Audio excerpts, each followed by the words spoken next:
to the Everyday is a New Day podcast and live show, the inspirational show about moving forward and choosing to be more of you, transmuting the self-doubt and stepping into courageously aligned confidence in who you uniquely are. My name is Kim O'Neill. I'm a twice certified transformational confidence coach, Reiki master, best-selling author, and former crime analyst who now helps empathic, heart-centered individuals shatter the noise of self-doubt, find clarity on what self-love really looks like, and the courage to be peacefully grounded in who you've always known you are, from the inside out. Join me for the live shows on Facebook and YouTube, and visit KimO'NeillCoaching.com for more info. Let's get to it.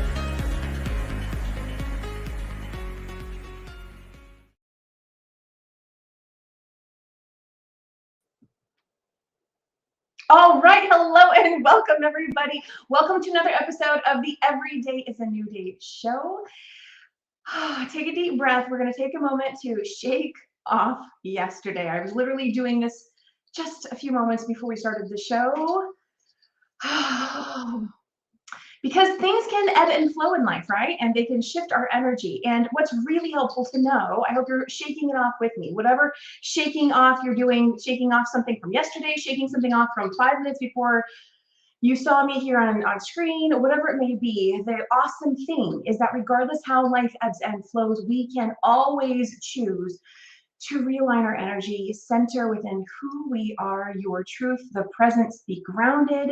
That is where you are in your greatest power, and it allows for you to have an even more enjoyable experience every day. And take a deep breath. I'm so glad we did that. I'm so glad we did that. I did that earlier before the show with today's guest, and grateful to do that here with you as well. We're in for another great treat today. I have a guest coming back who was just here a couple of weeks ago. But before we bring her on, I'm going to share today's inspirational quote with you. It comes from Jim Quick.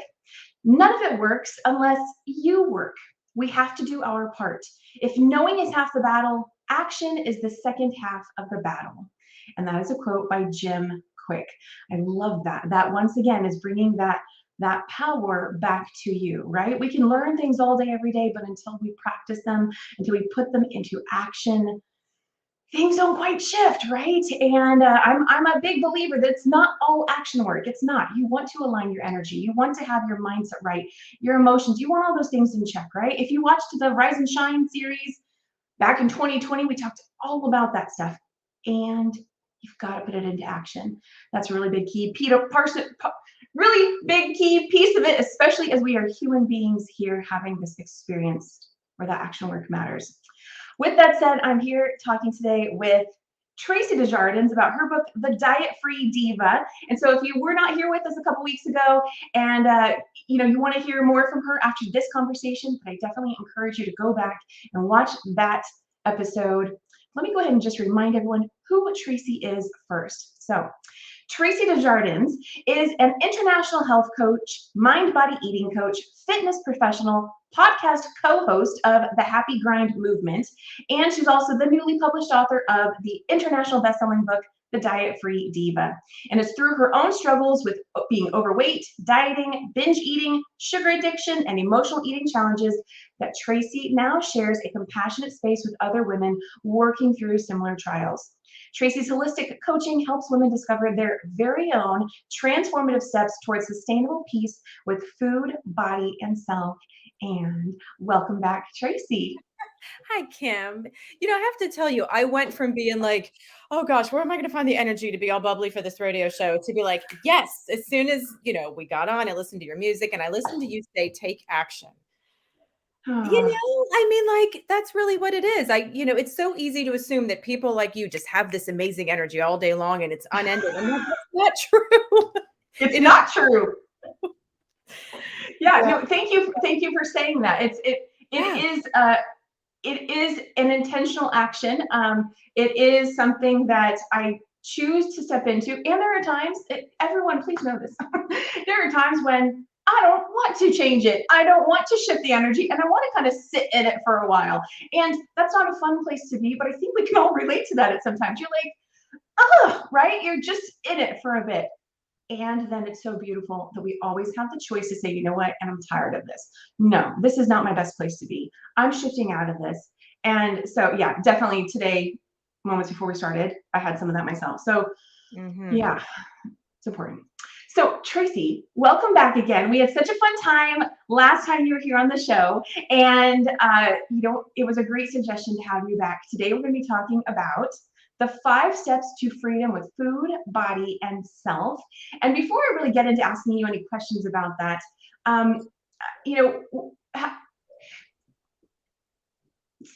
a little bit more about why did you want to come back and say more. Well, the interview that we had a few weeks ago was so explosive. I could barely sleep that night. It was just one of those things where we had energies that really aligned. And I felt like I had really good flow about my passion and where I got that and where I engineered this inspiration to write the book.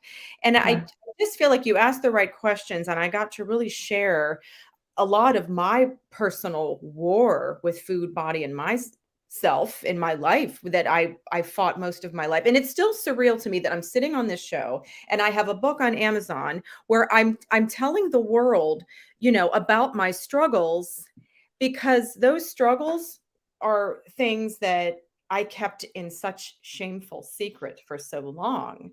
And when I discovered, hey, you know what? Other people also have those struggles. I felt so free to come out and talk. And then I got the support from them. They got support from me. And it was like, let's do this thing. And I'm not the only one that struggles with food and all things me and body image and all that stuff. So, well, and last time you were here was actually the book launch day for your book. So I can imagine you had a lot of energy flowing with that for sure. And I'm glad to see, congratulations again, that it is an international bestseller. Oh, thanks. And Kim, what that says to me is that the message is clear, that people are tired of nonsense, that they really just want someone to help them find their truth. And it just really confirmed my purpose for writing the book. And it really makes me feel so very fulfilled. And I feel like this is just the beginning for me as a coach in the work that I want to do to help women find their peace. Because it feels pretty good to be on the other side with peace. And a lot of people have never felt that peace. And that was me for a long time. I hear you. I hear you. Okay, well, we are about to hear more from Tracy on this. I want to say a quick hello to all of our live viewers. See, love you. Hello, Helene. And hello, Carolyn. So good to see you. And Joanne.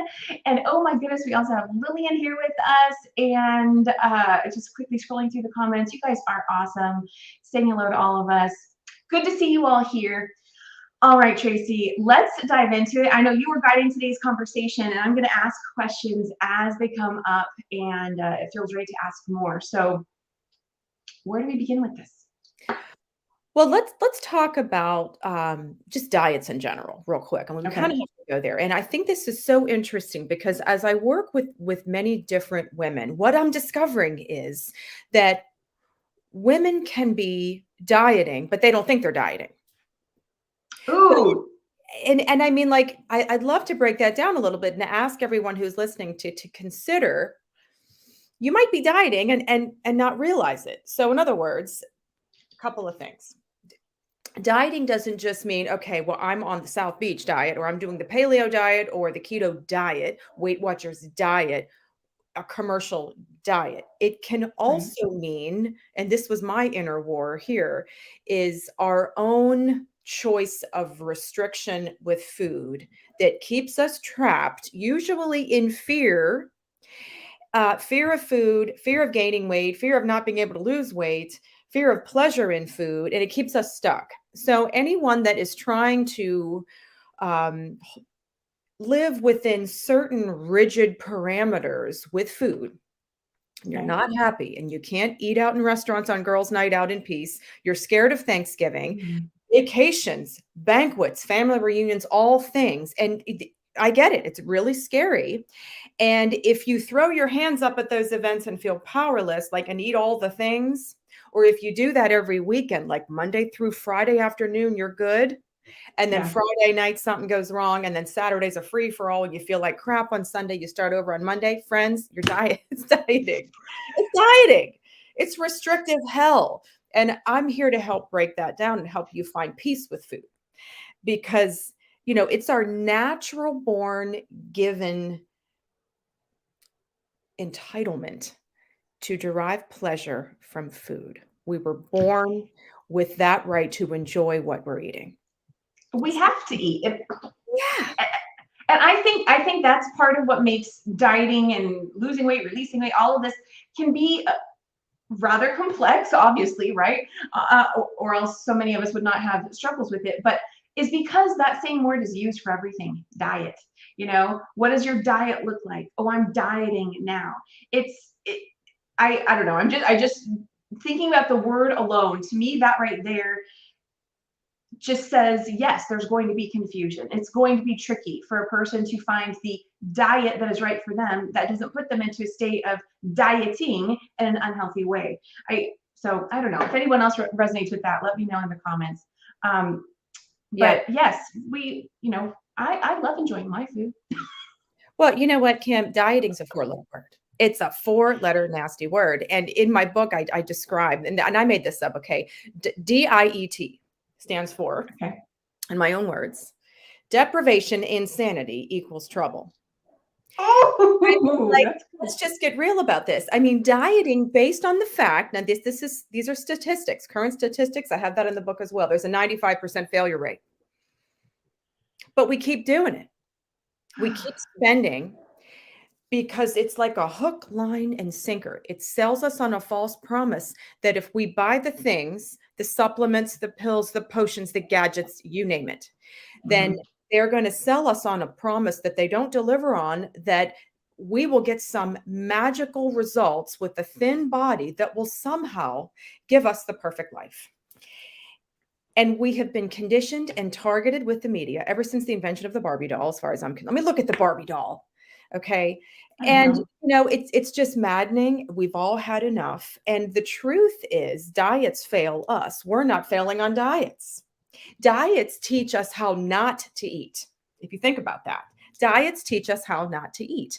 Whereas, and this is where women look at me with deer in the headlights, like, what? Which is further confirmation that we've been conditioned to believe nonsense. When I say we can trust our own inner wisdom with appetite. Well, holy cow.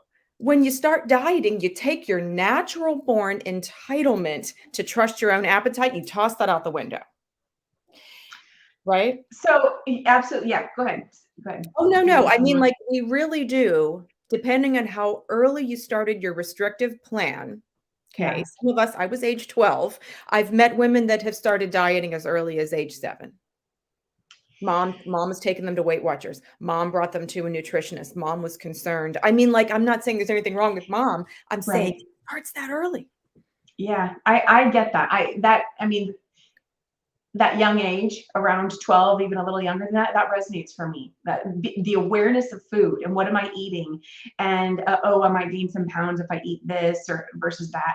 So okay. So my first question is really, this notion, and I agree. I believe you that women can get to this place where they allow their intuition to guide them in what they eat, and be healthy and all of that. But what do you say to the woman who says, excuse me, if I did that, I would just eat, cakes and pies and all this stuff all day, every day. So how do you respond to that kind of feedback? It's usually been a learned belief that started somewhere in my step 1, discover and write your food story. We've all been in relationship with food as soon as we came out of the womb. And somehow, if a woman, I say it's men and women, but I work with women, hence I'm going to just direct this to women. Somewhere along the way, we learned that food somehow is not safe. It's not Mm, safe for us to enjoy that. And, everybody has their own story behind that. That's another reason why in any one set way, there is no like linear pathway or cookie cutter approach to heal a relationship with food. It's all very customized, it's all very unique. And somebody like me needs to stand up and write this book to show us how to take back our natural born intuition as it relates to food and our appetite. And it can be done with curiosity and openness and a willingness to say no, no, and no. Stop. When we hear the new sexy plan that you can buy on Amazon for $99, you get what I'm saying. yes, yes. Yeah, that definitely goes back to that rewiring the brain and your mindset, how you're thinking about food, and really looking at that because that's a new one. I don't think I'd ever heard that before about but it makes sense that I can see a person feeling unsafe with food. I hadn't considered that before. That's a good one. Now, arguably, Kim, I don't even want to throw a number out there because I don't have any science on this, but I would say arguably, I would say most women have a fear of food on some level. What's it going to do to my body? Never mind. Can I trust myself to seek pleasure in this food? Because if you think about this, my number one trigger, let's say cream-filled donuts. Oh, that was so good. Come on. I mean, it's the perfect combo of sugar, salt, fat. Zing to the brain. Instant pleasure, right? Yes. Similar to cocaine, they say. Right, right, right. I mean, it would make sense. So, but if you think about that, when you bite into a donut with cream in the middle, you get that. The first few bites taste amazing. After that, it's like you're not even really noticing. Yes. So, when you think about that, I believe, for the most part, that there's a pathway to discover, can somebody get there? Now, the sugar addiction is a real thing. I really believe that. Right. Not everybody can get there, but everybody can get back to their roots and discover who they were before the madness started. And let's go back there and see. We can't move forward and rewire our relationship with food and rewrite how we want to live out the rest of our life until we look at where we've come from. Hence, step 1 out of 5 in the Diet-Free Diva. Which is step Yeah. 1. Okay, so step 1, discover and write your food story. Okay. Now, I have some people look at me like, what are you talking about? And I love that because, see, dieting, they don't want to help us figure out our own solutions. They want us to buy their thing and believe in their solutions because there's profit in that. But Right. the truth is, our story with food from the time we were born has little clues in it all these years as to what was going on, where a problem began, how food showed up in our earlier years, and how a shift happened. So I help my clients look back at their relationship with food. Let me give you an example, Kim. Okay. So I learned this when I went through my mind body eating psychology program. And I sat down, I was apprehensive. I sat down with a Word document after my whole family went to bed. And I started typing as early as I can remember. I was like age 3, remembering my sweet tooth, remembering how much I loved family dinners and Christmas Eve. We had all the Italian spaghetti and the meatball. It was just love. It was fun. When did I start to develop a problem? And I'm typing and I'm typing and I landed on, okay, as of 4th grade, I was like this really fun, free-spirited 10-year-old chubby girl that didn't really care what my body looked like. I loved life and I was confident and I trusted myself. I had a life to live.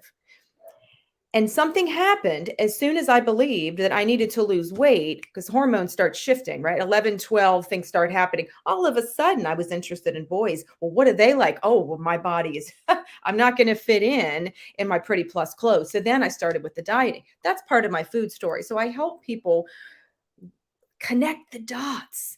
And after then, Kim, I'm crying. I'm on my couch with my lap and I'm crying when I discovered when I was open to the concept of remembering where I came from. Oh, Powerful. I mean, I was sweating, I was crying. And when I printed that bad boy out in the morning, It was like multiple pages, front and back, single spaced. And I read it, and therein, without even me realizing it, started my healing. It really did, because I was able, for the first time ever, I felt a splash of compassion for my relationship with food, mainly processed sugary junk foods. Those were always my instant relief go-to that I hid from, that I developed when I started dieting to change my body at the tender age of 12. I developed a problem with food where I used it as a band-aid for every uncomfortable situation in my life on a deep emotional level. And, nobody really wants to talk about that. I was never one of those classified, I didn't have an eating disorder, but I did. But I didn't have one of the categorized ones.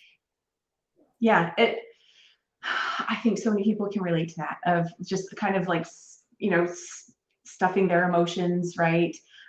Feeding their emotions.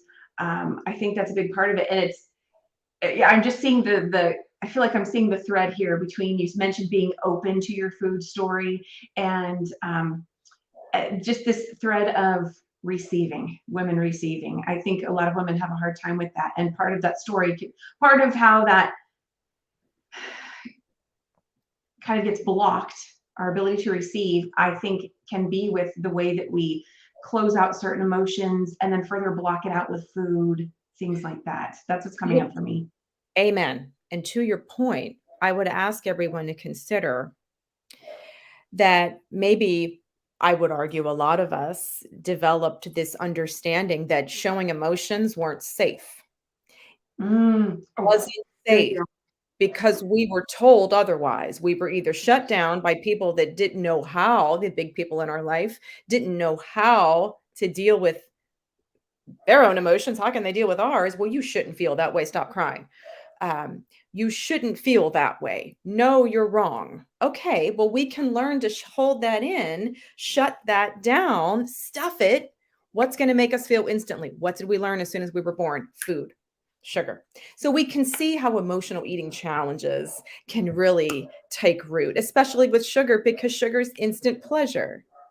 So step one is discover and write your food story. I know it sounds unpopular, it sounds unsexy. I don't believe that we can heal a relationship with food without looking back to where we came from. I agree. I think that is so key for a lot of things in life. And I love that you mentioned, it sounds like you were free form typing, and that right there has the ability to open up that remembrance of, oh, that's right, I was in fourth grade, or whatever it might be, or I was told not to do this, or I was always rewarded with cookies, or whatever it might be, to go, oh, I think that was something that, that did something in my psyche for me. That was a right that then continued on in the way that we treat ourselves as we go on in life and things like that. So I love that you mentioned journaling. I think journaling is always really, really helpful with everything. So Yeah. that's awesome. What is step 2? Love it. Well, since we've written the food story, we've given ourselves, perhaps for the first time ever, an opportunity to understand self-compassion instead of willpower and fighting, right? So step two, this is huge. I help you discover who you are, because a lot of us don't know. Okay. I worked with a success coach who helped me through a lot of my stuckness. And she said to me one day, she said, Tracy, who are you? Do you know, Kim, that I could not answer that? And it was so eye-opening to me. So I did a lot of work during pandemic on this. Like, what is important to me, not what the world or what I think the world is telling me I should be. So it starts with values. Step 2, identify your top 3 values. And I give you a chart in the book. It's an example of a chart. There's a lot of stuff online to help you go a little bit deeper there. But my whole point is this: what is important to you as a woman? Period. Not your kids, not your husband, not your church, not your boss, just you, because a lot of us have been pleasing everybody but us for so long that we have been disconnected with what makes us tick. And it makes sense that you would first want to take time to figure out who are you? Who am I first? Because if you don't know that, how can you figure out what your values are? How can you really define those? But to me, they're all very connected. So that makes a lot of sense. Yeah. Yeah. So I help, and there's a lot more to that, but that's step two. And Okay. attached to step two is just define your personal powerful why. And I call it the Okay. PPW in the book, personal powerful why. You hear the term find your why. And it sounds cliche, but it's that important. Why do you want to find peace with food? To do what in your life? What have you been held back from doing, which is your diva purpose in life? Have you been held back because you're fighting with food? Think of all the energy and the money and the time and the pain that you've invested in trying to find peace with food when you really want to go and do this. So why do you want to find that peace? So you can do this, this, and this, and then you'll feel like this, and like that. So again, it's just questions. There's so much curiosity here. Yeah, absolutely. I don't know if I said this earlier, but I'm just going to say it again if I did. I was smiling earlier because I love your passion about this topic. I love you were totally just a champion, and I'm going to say a warrior for women finding clarity on this for themselves, and I love it. So your passion is really exciting to see. Okay, I had a question somewhere in there. I think it'll come back. So, okay, so we're up to step 3 and person's why. And so let's say more about that. Step 3 is huge. There's a few parts in step 3. I talk about perform your personal inquiry. Here's what that means. Okay, notice, and by the way, I don't sell anything. I don't sell supplements. I don't sell a damn thing except your freedom back to yourself. Okay. I sell you tools that you already have. So a personal inquiry is, go figure, identifying what we're thinking and what we're feeling. Because a lot of us are going through life on this autopilot. We're floating on a zone. What's going on up here? We have voices. Yes.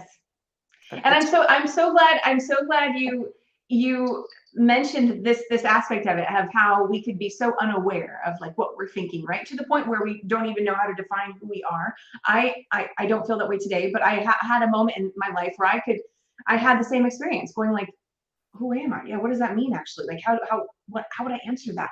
So I totally get that. And what I want to also say is that I think it's very possible, and if anybody watching can relate to this, or if this speaks to you in any way, Tracy, let me know. But I think it's very possible that a woman can go her entire life having food challenges and knowing there are food challenges, but at the same time not being fully aware that she's seeking resolution to it.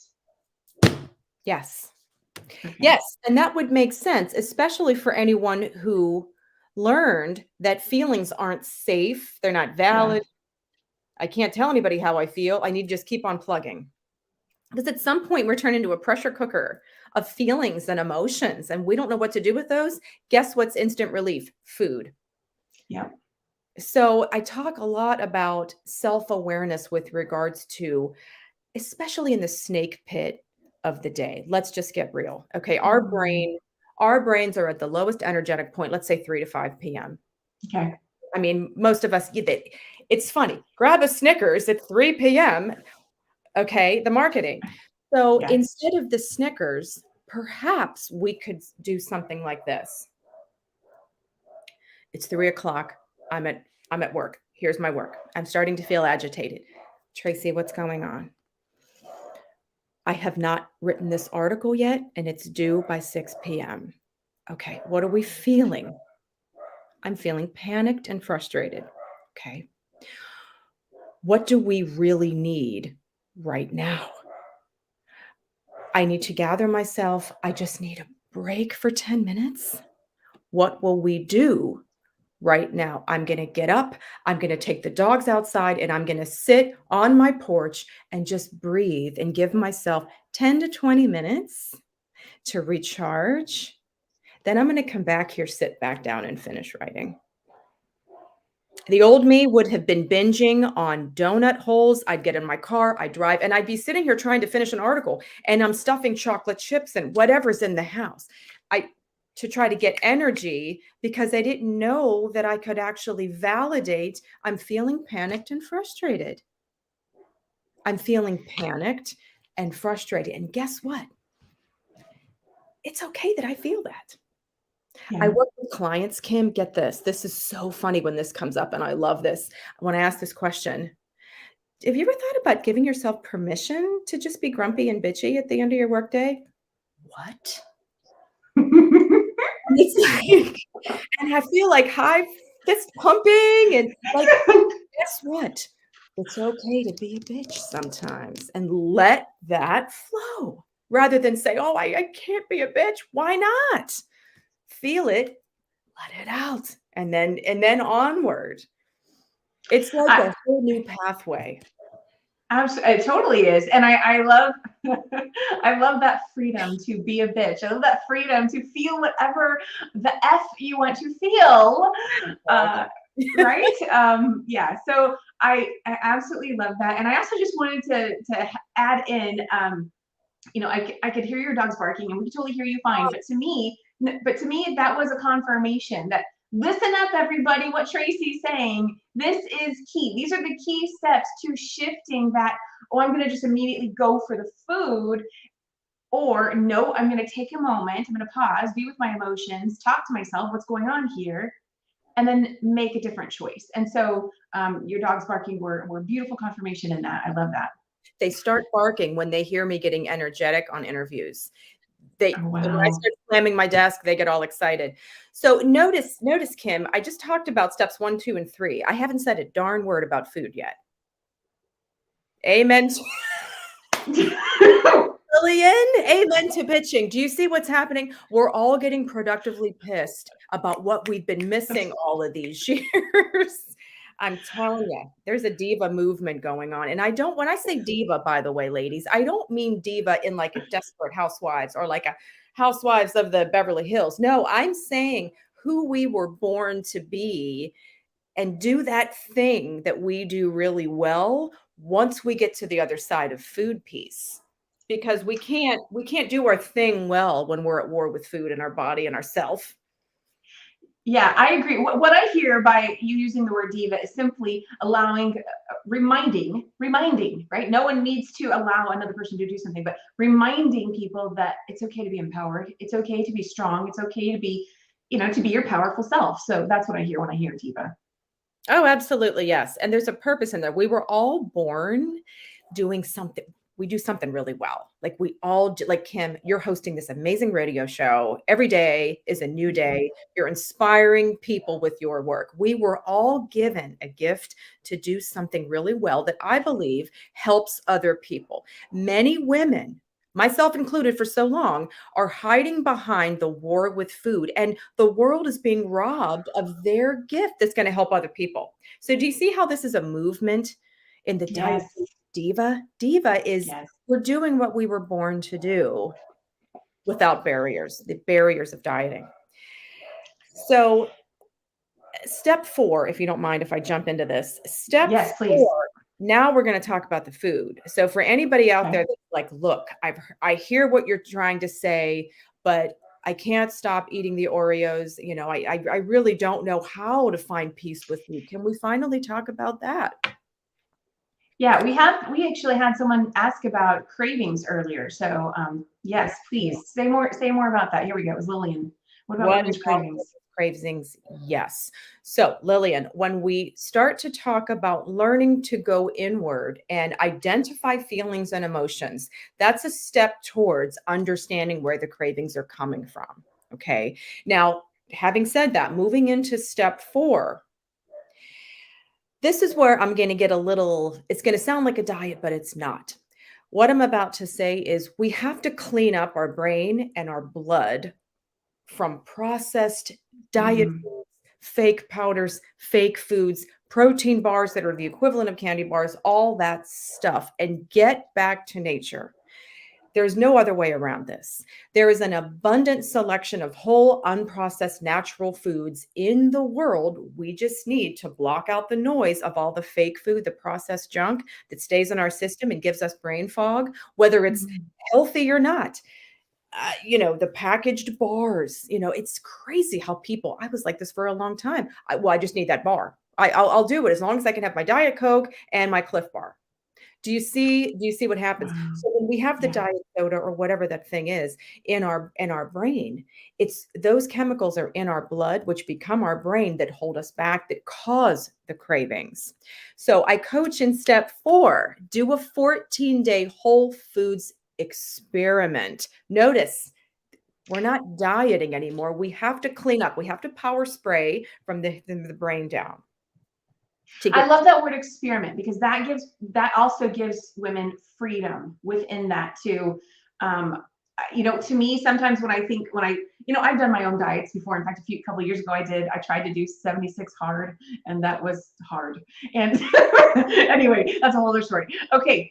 But I think, where was I going with that? You just mentioned diets, and I think experiment. I think for a lot of women, when they think of trying a new diet, any sort of regimen, it can feel very regimented. It can feel very boxed in, very hard. Oh no, I'm going to just forced, required, restricted, right? Everything is like, I've got to completely change my life, and I've got to do this really hard thing for however long. And the word experiment to me, like, totally opens up those boundaries and makes it easier. I love that. Thank you for saying that. Experiment means pressure off. Diet means pressure on. So we have a no stress environment. Let's see what happens versus a stress environment. I can't eat anything I used to like. So with an experiment, we bring in curiosity. We bring in, how is my body responding to this green apple and this handful of nuts and all this water? I What's love that. happening? Like, so we go from rules to Here we go.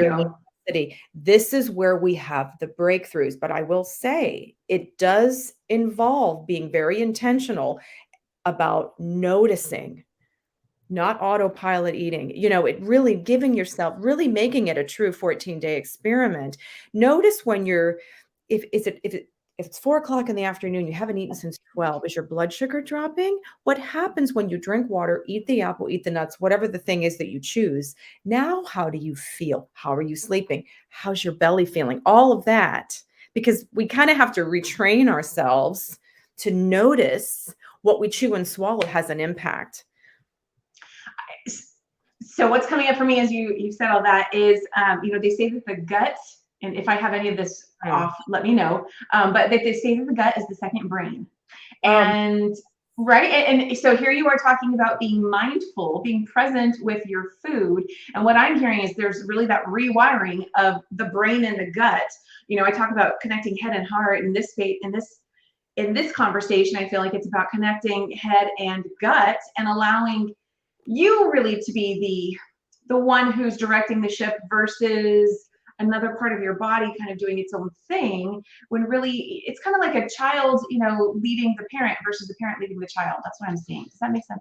Absolutely, yes. And you just reminded me of something that I think goes along with the 14-day Whole Foods cleanup experiment, which, by the way, it usually turns into longer than that. And we're not dieting, right? We've noticed, oh, these are my friend foods. These are foods that belong in my library. I call it a food library, foods that love That's us very. awesome.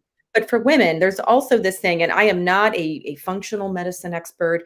I'm not a naturopath, but I will say it would behoove a woman to go have your blood work done by a specialist, have your hormones checked. Unique. We are all so unique. I had the blood work done. There were certain things that stuck out. I'm fine with gluten. Somebody else, gluten might really need to be avoided. But you need to know, instead of what your neighbor Betty is doing that lost 30 pounds, Right. what's right for you, and then stay in your lane and do what's best for you with nutritional choices. The other part of step 4 is, and here I am, I've been an exercise trainer for 32 years. And I talk this much about exercise, and I talk about joyful movement instead. I am not going to tell you how much strength training you need, how much cardio you need. I do outline what the current guidelines are, and then you decide how you want to go and move your body. Because if you like what you're doing, you're going to continue doing it. If somebody tells me I've got to go run every morning, There's absolutely no way that's happening. You get what I'm saying? Yep. But somebody else might want to go and join the Y and swim, or just simply walk, commit to walking, which is fantastic. Yes. We need to get common sense back with movement. I love that. I love going outside for walks, but lately it's been really hot, so I prefer to go to the gym instead. And something I've noticed, just kind of connecting what brings you joy, what feels good, is I have realized I really love my gym's atmosphere. It is so peaceful to me to just go there and walk on the treadmill. And I'll do other things too, but I'm amazed at how much I just truly enjoy the space. And so I don't know, I say that for anyone else who can identify, a place where they just enjoy being. And then what you just said, joyful movement, how can you incorporate movement into that space? It makes it easy for me to go to the gym and walk on the treadmill because I love the environment. I love the space. So anyway, that's my little addition to what you just were saying there. Well, But and Lillian is saying something simple. Yeah. something simple. Amen to that. Yes. Just like, yes. Yep. And Lillian, because you love riding your bicycle, you're going to sustain that activity, which is so healthy for your body and your core, by the way. And Kim, what you said something that's so powerful. I don't even know if you realized you said it. You said, I noticed that when I was at the gym. So it's really important because you just validated, you were aware. You became aware that, hey, I kind of like this. Yeah. And again, in the premise of my book, 5 steps to freedom with food, body, and self on your trusted and sustainable terms. I am working out while I am listening to today, Helene. Exactly. We're really creating a movement of what works for us, we will continue doing. Now, step 5 has a lot of nuggets to it. So I'm just going to go over this really quick. Step 5, I do talk about journaling. We have to keep track of what's important to us. Now, here's where I'm going to kind of go off. If anybody has journaling is, you're stigmatized. I get it. Because for example, I went to Weight Watchers. I fought the Weight Watchers game for a long time. And what they told me to track, I tracked with a vengeance, and it didn't end up serving me. It actually, I hit the goal weight and then I had no tools to keep it off. So the binge eating exasperated. What I say is we have to track what's important to us. It really wasn't important to me to track every bite of food that went in my mouth. So I coach women with a lot of questioning. What's important for you to track? A lot of women are tracking their feelings and they're writing 3 empowering thoughts about themselves every morning because we're learning to rewire our inner language to become our own nurturing motherly voice versus that critic that is just flowing all the time that has been with most of us most of our life. So things like that with regards to journaling. I also talk about going through society with a toolbox, and I use terms like put special glasses on when you go out into society, because all of the food media is going to beg your taste buds to slide back into palate food. So I talk about special glasses and what that means as we honor our promises within our path of excellence with food, body, movement, and how to get through how to go on vacation, how to go to the mall, how to go to the grocery store and remember your promises and stay in your lane of focus. I also coach a mantra called I-N-O. It's not an option. When you decide, let's talk treats, okay? I do not expect anyone to be like, I am never having that birthday cake again. I mean, that's insanity. Some women that I work with that, in sugar addiction community, I do a lot of work with that. Some decide never again, and they go the abstinence route. That's great. That sounds a little hardcore for most people. Yeah. So I coach you on, well, when can you adult those decisions with your favorite treats? I go through a lot of that. Like, how can you still include? Because what we don't want to do is deprive. Instead of deprivation mindset, like dieting, I teach you an elevation mindset with choices that are consistent. And that's such a powerful way that you phrase that. How can I adult? Did I hear you that correctly? Adult? Absolutely. Mm-hmm. Okay. How can I adult that decision or whatever? It's like, whoa, that puts things into perspective.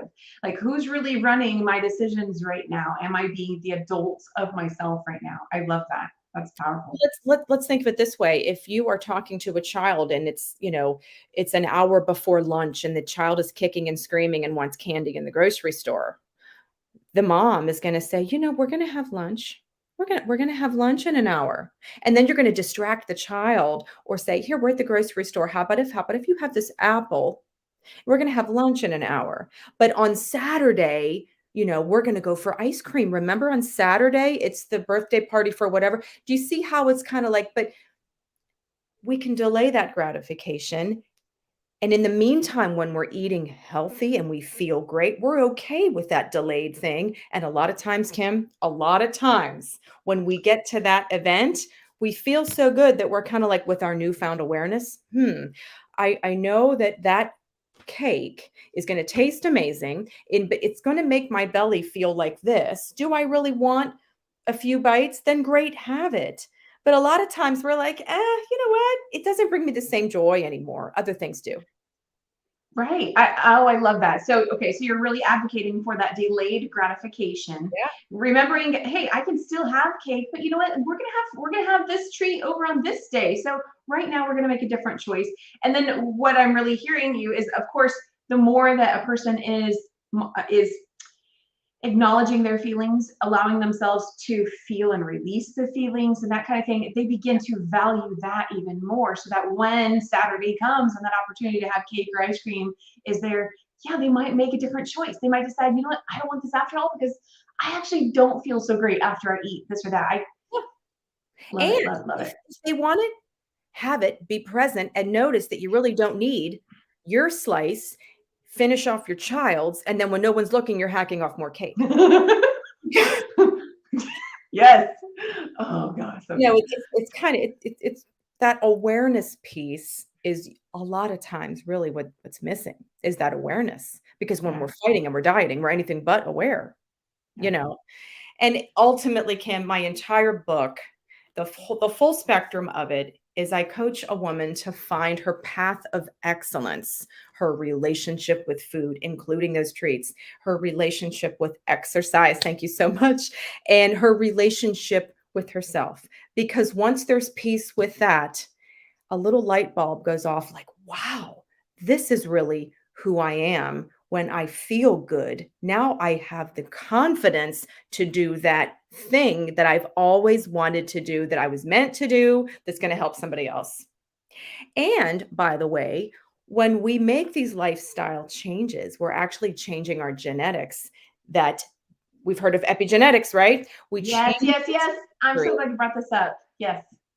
I'm going to go into this real quickly. I have two kids. My daughter's 28, Emily. My son Jackson is 24. Jackson and I have a podcast, the Happy Grind Movement, together. We started that as a result of my son when he was in high school.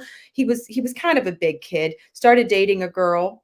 They went 4 years. They went to college together. Bad breakup. He inherited my emotional eating, binge eating, dieting debacle. My son never knew I was dieting. My son never saw me binge eating.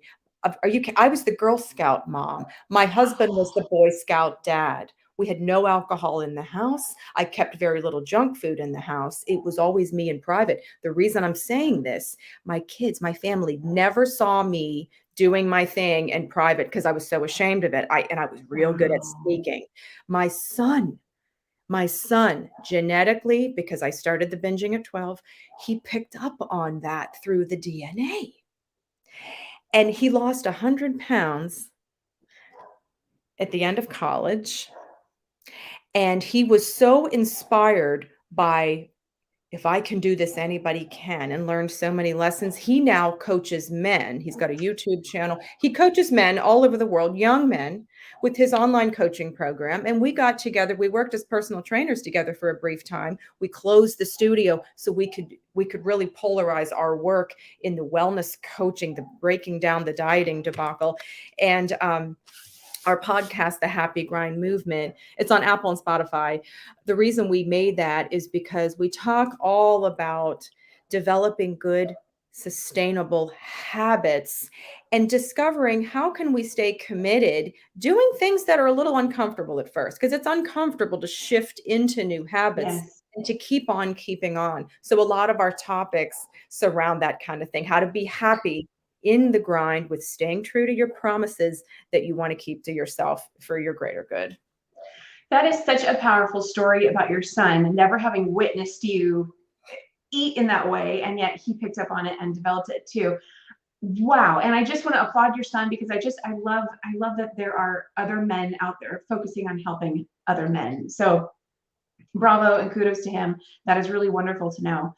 I also want to speak to, I think, an element of this, and we may have sort of touched on this a little bit earlier, but you talk about joyful movement. There's, this is very much centered around acknowledging your emotions and being aware of what you're feeling. And I think a very key core piece, and maybe you probably go over this with your clients, is like a very key core piece can probably be the light bulb switch when a woman realizes, well, wait, I don't think I want to actually, I don't like gaining weight. I don't like the way my body looks or whatever. I don't like the way I feel when I'm eating certain foods.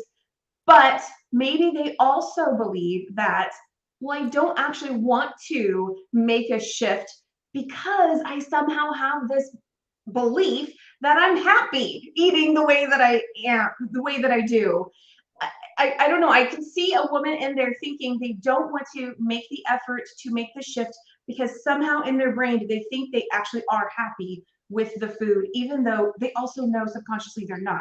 Does that make sense? Like I Absolutely. think. Yes.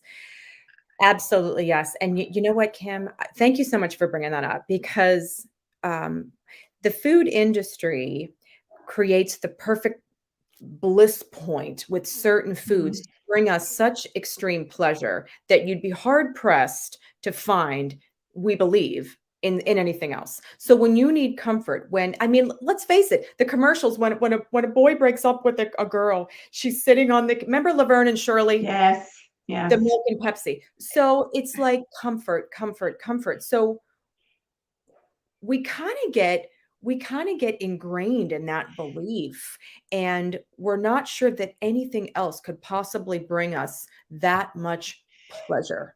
I can remember binging on donut holes and thinking, someday I'm going to figure this out, but right now I just need this. Yeah, Okay. So it would make sense that if we have been programmed. And not everybody goes through this, okay? Not everybody right, is gonna resonate or even need my book. I'm speaking right. to the women that have been battling emotional eating challenges, the weight, the scale, all that stuff, and they keep going to food as the ultimate Band-Aid for everything. It's because we really never knew how to expand and find pleasure in other things. And dieting makes it worse because we try to remove the pleasure in eating. Then we Oof. become rebels. So again, the two-headed monster really exists. You also said something. So in other words, it can be done when you start to do the work on self. You look at where you've come from. You do the inner work with these beliefs that I've been dragging around for so long. Step 3 is huge. There's a lot in step 3. Once we discover, well, what is that voice that I can change that voice when we learn to rewire and bring in a new voice that's loving and Right. nurturing. It's amazing how we can shift out of the knee-jerk reaction to go to the food as our only source of 100% comfort, medication, soothing. It's really an interesting pathway. And by the way, it's free. You can't buy that. We have the tools in here. You can't buy it. It's available to all of us. And for anyone that's listening, that's like, look, I get what you're saying, but I want to lose weight too. I want to lose weight. I don't like how I feel in my body. So don't you dare tell me to be happy. I get it. I totally get that. And for a woman that does not feel happy in her body because of her relationship with food and she feels stuck and very alone, I would encourage her, get the book, read it a few times, do the work. It's not a very big book. You can blast through it in a weekend and then read it again. And when you start to have aha moments and start pondering and considering things and start doing the inner work, you do the experiment. You start to get curious one day at a time with how these clean foods are making you feel. You start to step into what I call your inner queen that has grace and confidence. You start to trust your relationship with food. It's amazing. Do you hear how I'm talking now? The stress Yeah. response is going away, the relaxation response is coming in. It's amazing that with time, the stubborn pounds that we have been fighting to get off of our bodies, it's amazing how when we take the power and the focus off of the scale and off of those pounds, that they start to melt and shed. Rewiring the part of you that thinks one thing is happy when really your body's going to tell you something else is happy. I love it. I love it. I love it. And your website is theholisticdivas.com. We have that up on the screen for anybody who would like to go check out Tracy's book, her work, and all of that. Are there any other instructions or guidance you want to give to people for connecting with you? One more thing. If you go to my website, not only is there the link at the top for the book, there's also a free workbook. You can download it that gets you started. It's like a template, like an ebook to get started with 5 steps. So you can actually print that out, get your journal, and then start doing some initial work. And there's also a way to contact me in there as well. And I'd love to hear stories. You know, stories are magnificent. And sometimes a woman just needs somebody to listen. And it's amazing, just like in the colors in your show, Kim, it's amazing how a door opens for healing when somebody is just willing to listen to their story without judgment. Tracy, well, I love your passion for this topic. I love how you're really helping people. You're helping women own their emotions, be more present with them, allow them to, you know, be a bitch at the end of the day or whatever they want to feel and be, and really rewire all this. And I thank you so much for being here. We have Helene is also saying thank you in the comments for being with us today. Helene, thank you so much. Lillian and Kim, thanks for having your show. You know, thanks for doing the work that you're doing as your best diva. And you're making you provide this space for us to come together and to grow. And that's ultimately what you're doing. So thank you so much. Thank you, Tracy. I appreciate it. Tracy, I would love to talk to you some more, but we've come to the end of the show, so I got to close it out. If you don't mind, I'd love to just put you down in the lobby, and I'll see you there in just a moment or two while I close out. Sounds good. Thank you, Kim. Thanks, everyone. Okay, wonderful. Thank you again, Tracy, so much for everything. Oh my goodness. What are you taking away from this conversation? I noticed Lillian said, I enjoyed this positive information. And Lillian, I'm glad you enjoyed it. And I'm glad you saw the positivity in it too. That really right there speaks to me, the freedomness, the experimentation that Tracy was talking about. And I love that, because one thing that has shown up more and more and more over time for myself and my coaching clients is how things can truly be so much easier. And so Tracy is really supporting that, and I see helping women with seeing how much easier it can be to release weight. And sounds like you get a lot more than just releasing weight by working with Tracy and really learning what she's teaching. So once again, take a moment to tune in and just self-reflect. What did you receive today? What are you taking away from this conversation? And going back to what we started with at the very beginning of the conversation, how are you going to take what you received today and put that into action? How are you going to allow that to be useful for you in your world, right? Did you just spend this time here and then nothing comes of it? Or are you going to shift something? And sometimes, you know, I'm a big believer, we got to sit with things, right? Journal on it, see what other insights come through. But remember that if something was truly that valuable for you, put that into action. Allow that to serve you in bigger and better ways. And remember, wherever you are today does not have to be where you are tomorrow. Every moment literally has another opportunity to make a new choice, to shift your energy, to feel how you want to feel. Oh my goodness, right? We started off the show talking about, like, I wasn't in the best space, right? And sometimes you want to just sit with that and feel it. I loved the whole, you know, allow yourself to feel like you want to be a bitch at the end of the day, or whatever you're feeling. You can allow yourself to feel it. Absolutely. And then remember that you have choices in everything. So I could go on for days. I hope you have an amazing rest of your day, and let us know in the comments what you're taking away from this conversation. Have an amazing day, everybody. I'll see y'all again soon.